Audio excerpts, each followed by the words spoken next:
Hi, I'm Christine Barker from Barker's Barn, and whenever I post something, one of the most asked questions is about my brothers. So I thought it would be a good time. We have gotten thousands of followers, and it's kind of crazy that I guess Barker's Barn, this many people want to pay attention, but I think that there's a lot of curiosity. So as I'm working in the barn today, I was kind of thinking about something, and I'm replying to some people about my brothers. And I figured I'd record a little video and do some explaining of the history of Barker's Barn and who we are. So first and foremost, our dad was Steve Barker, and he lived his whole life right here in the house at Barker's Barn. He was born next door, and 2 miles up the street is a gas station from the 1920s called Andy's Classic Auto Parts, Andy Norwood's. It was owned by my great uncle, Andy Norwood. And at age 11, my dad rode his bike from the barn up to Andy Norwood's and would help pump gas and do all the things that a working gas station did in, the 40s, 50s, 60s. Now, my brothers, there are 4 of us. So I have an oldest brother, Jeff Barker. He is 62 or 3. He's probably going to be annoyed that I'm even recording this.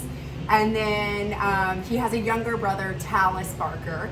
And I've got a sister, Amanda Barker. She is 4 years older than I am. And me, and I'm 37. I'm the youngest. And it's so interesting. We are all so different. And that is 100% attributed towards our age and when we were born.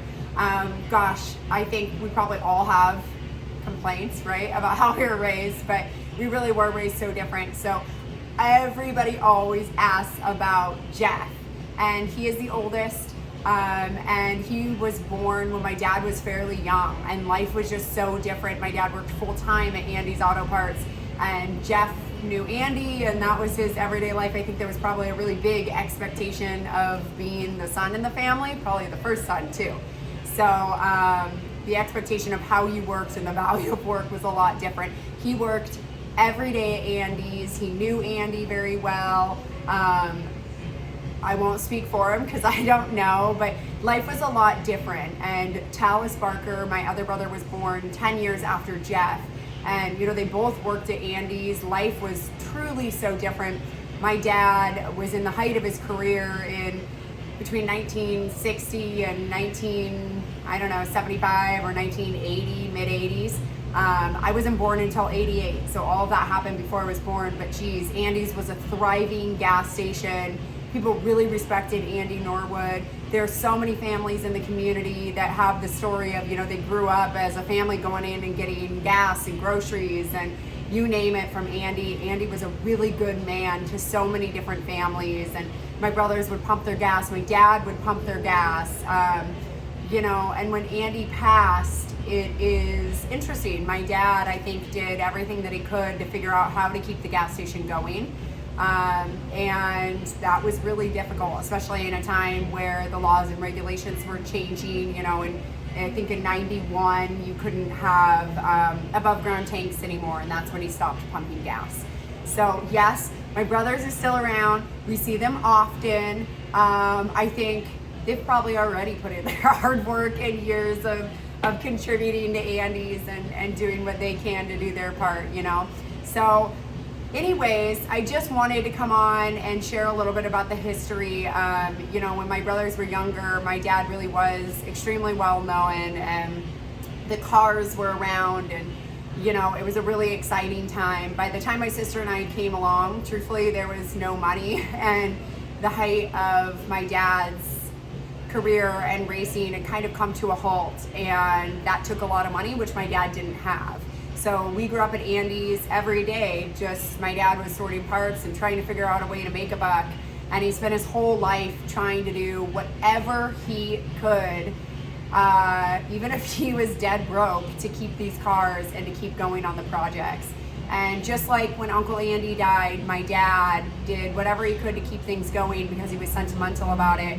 And at the core of it, that is our story. We're just some kids trying to do whatever we can to honor our dad. And I think that there's a lot of curiosity and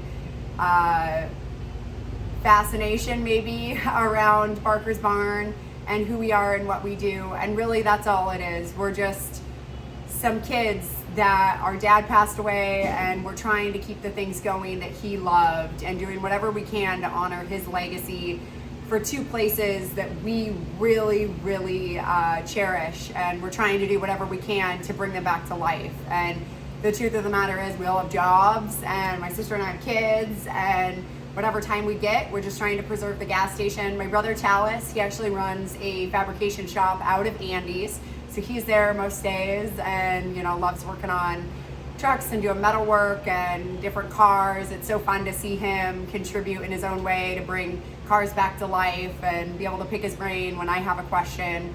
I'm the youngest, and I grew up a lot with my dad learning how to drive, and that was kind of something special that we did together. And he used to say I could drive anything, and I really can. And he was really proud of that, and I'm proud of that too. And when my dad passed, I thought, there's a big difference in being able to drive these cars and being able to care for them, and I better figure out how to care for them. So, my gosh, I just want to say that I am genuinely so grateful, because growing up, we knew all of these people, and here at Barker's Barn, they would stop by every day to see my dad, and there was a place to go where you could talk about cars, and you would see friends and projects and rare things that you didn't get to see elsewhere. This was my dad's entire life. He never had another job, and I am so lucky to be his child and know a lot of these people. When I need a tool, when I need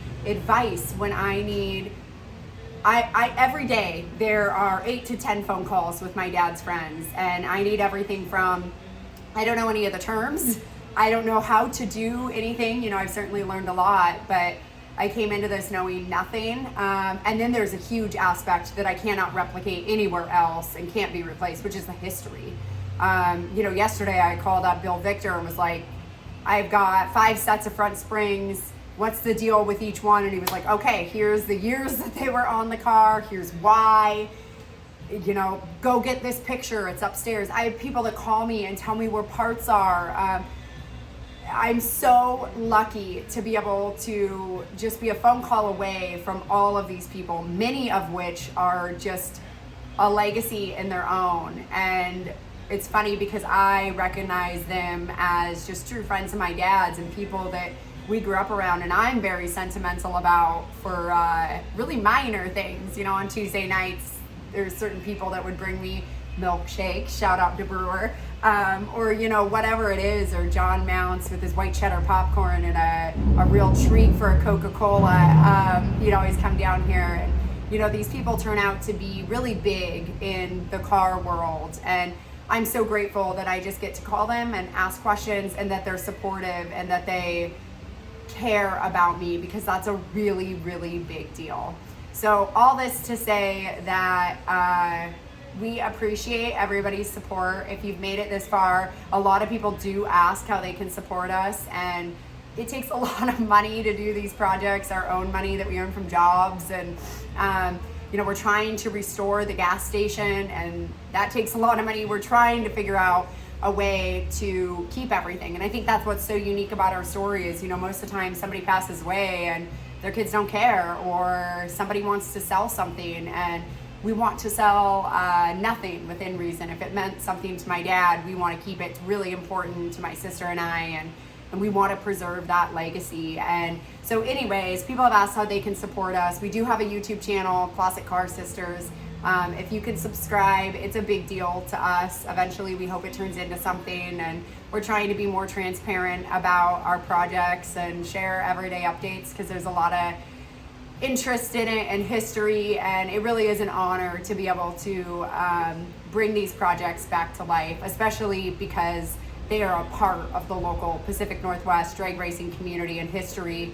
And to see these things come back to life is something that sparks so much excitement in these people that have been around forever. And I love that they get so excited about something. It really is just such an honor. So thanks for being a part of our story. We appreciate it. And We hope that you'll follow us or subscribe to our YouTube channel to help support us. Thanks.